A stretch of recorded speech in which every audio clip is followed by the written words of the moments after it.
Sahabatku, pernahkah Anda merasa takut bukan untuk diri sendiri, tapi untuk masa depan anak-anak Anda? Saat mereka masih kecil, kita bisa menjaga setiap langkah mereka. Kita tahu kemana mereka pergi, dengan siapa mereka bermain. Tapi sekarang, dunia mereka semakin luas dan kita tidak selalu ada di sana. Pernahkah Anda terbangun di malam hari lalu tiba-tiba bertanya dalam hati, "Ya Allah, apakah anakku akan baik-baik saja tanpa pengawasanku?" Karena kenyataannya, sekuat apapun kita bekerja, sekeras apapun kita berusaha, ada satu hal yang tidak bisa kita kendalikan.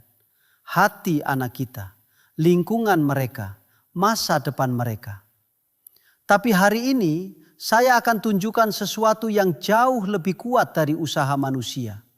Sebuah doa sederhana, hanya beberapa kata, yang bisa menjadi penjaga anak Anda, bahkan saat Anda tidak lagi mampu menjaganya.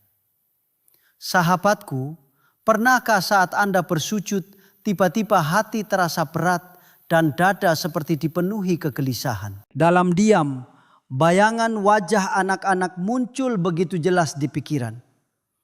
Dulu mereka tertawa tanpa beban, berlari tanpa arah, dan selalu kembali kepada kita dengan penuh cerita.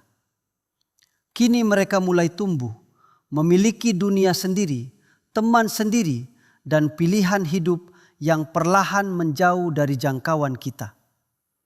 Di titik itu, sering muncul rasa takut yang sulit dijelaskan. Seolah kita tidak lagi mampu menjaga mereka sepenuhnya seperti dulu. Sebagai orang tua, kita berusaha sekuat tenaga memberikan yang terbaik. Kita bekerja tanpa mengenal waktu, menahan lelah, bahkan mengorbankan kesehatan demi masa depan anak-anak. Namun dalam keheningan hati, kita menyadari satu hal penting, bahwa semua usaha ini memiliki batas. Tidak semua yang kita rencanakan berjalan sesuai harapan. Ada hal-hal yang berada di luar kendali manusia. Dan disitulah muncul kesadaran bahwa ada kekuatan yang jauh lebih besar yang menentukan segalanya, yaitu kehendak Allah yang maha mengatur seluruh kehidupan. Pernahkah Anda berada di titik terendah, lalu bertanya dalam hati, doa apa yang paling kuat untuk melindungi anak-anak kita?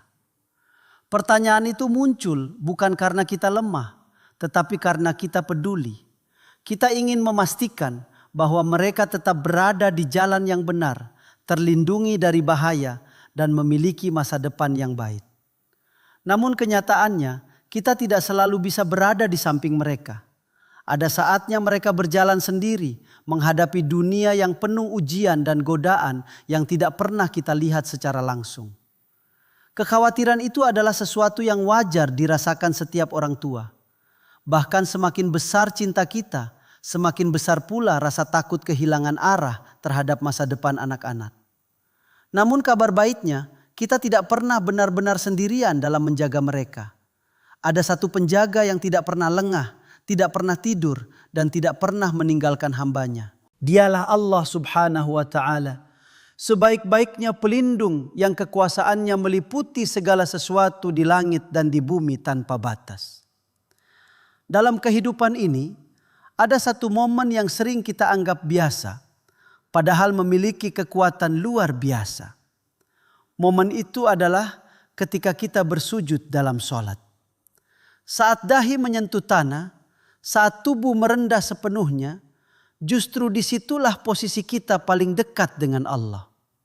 Bukan ketika kita berdiri tegak, bukan saat kita sibuk dengan urusan dunia, tetapi ketika kita merendahkan diri sepenuhnya di hadapannya. Disitulah doa menjadi lebih hidup, lebih tulus, dan lebih didengar. Banyak orang tidak menyadari bahwa sujud bukan sekedar gerakan dalam ibadah, tetapi juga pintu langit yang terbuka lebar. Dalam sujud, kita berbicara tanpa penghalang, mengadu tanpa perantara, dan berharap tanpa batas. Setiap air mata yang jatuh menjadi saksi keikhlasan hati. Setiap bisikan doa menjadi harapan yang terbang menuju langit. Dan di saat itulah segala keluhan, kekhawatiran, dan harapan tentang anak-anak kita dapat disampaikan dengan penuh keyakinan kepada Allah yang Maha Mendengar. Rasulullah mengajarkan bahwa saat sujud adalah waktu terbaik untuk memperbanyak doa. Ini bukan sekadar anjuran, tetapi sebuah kesempatan besar yang sering terlewatkan. Banyak dari kita terburu-buru dalam sholat, termasuk saat sujud.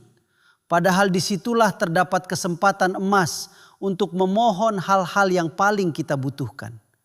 Jika kita benar-benar memahami nilai dari sujud, maka kita tidak akan menyia-nyiakan momen tersebut, terutama ketika berkaitan dengan masa depan orang-orang yang kita cintai. Bayangkan, di saat tubuh kita berada di titik paling rendah, justru doa kita bisa mencapai tempat yang paling tinggi. Itulah keindahan hubungan antara hamba dan Tuhannya. Tidak diperlukan kata-kata yang panjang atau rumit. Tidak perlu suara yang keras atau penampilan yang sempurna. Yang dibutuhkan hanyalah hati yang tulus, keyakinan yang kuat, dan kesungguhan dalam memohon. Bahkan doa yang sederhana sekalipun bisa menjadi sangat kuat jika diucapkan dengan penuh keikhlasan. Ada sebuah amalan sederhana yang diajarkan dan diamalkan oleh Rasulullah. Amalan ini bukan sesuatu yang rumit atau sulit dihafal. Hanya terdiri dari beberapa kata pendek, namun memiliki makna yang sangat dalam. Doa ini pernah menjadi bagian dari pertolongan besar dalam sejarah Islam. Dan hingga hari ini, doa tersebut tetap menjadi salah satu kunci bagi siapa saja yang ingin memohon pertolongan Allah dengan penuh keyakinan. Keistimewaan dari doa ini bukan terletak pada panjangnya,